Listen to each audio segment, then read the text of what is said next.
Sports, I'm Aaron Levine, and with Seahawks training camp a few days away, the Earl Thomas contract situation and potential holdout will continue to dominate the headlines and discussion. But with all due respect to Earl, this training camp really isn't about him. Now, I understand that Earl Thomas's value should not be underestimated and that the Seahawks are clearly a better team with him than without him.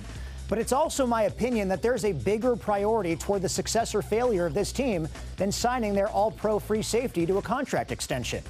That priority, first and foremost, is the Seahawks running game and its offensive line. That's what will determine how many games this season will be won or lost. Now, with or without Earl Thomas, we all realize the Seahawks defense will likely give up more points than it has the last few years. Sure, they bring back a bunch of quality starters, but they're still losing at least 4 key starters in Sherman, Bennett, Averill, and Chancellor. And while the Hawks might have capable replacements with a high upside and potential, you simply cannot replace that kind of talent overnight.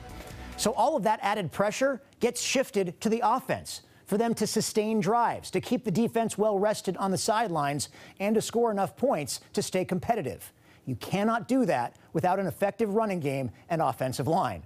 Now, to be clear, the Seahawks running backs carried the ball 168 times last season on 1st and 10 or 1st and goal. 56 of those carries went for either no gain or negative yards. That's 33%, or 1 out of every 3 first down carries by a running back. Add in any first down penalties, and no wonder why we felt the offense was consistently behind the 8 ball last year. It's also unfathomable that Russell Wilson, one of the most elusive quarterbacks in the league, has been sacked 42 or more times every single season for the last 5 years. The Seahawks have ranked in the bottom third of the league in sacks allowed the last 3 seasons, too. It might be even more hard to believe that Wilson has actually started every single game despite taking all that punishment. But that kind of good fortune can't last forever.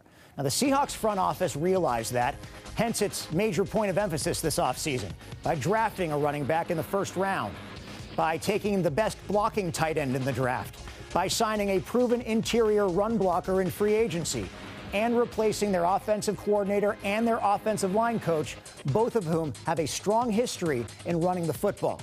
Now, I'm optimistic that all those changes, including getting rid of the zone blocking scheme on the offensive line, will produce better results. Now, again, I'd love Earl Thomas to remain a Seahawk, and starting this Thursday, I cannot wait to see all the other position competitions play out.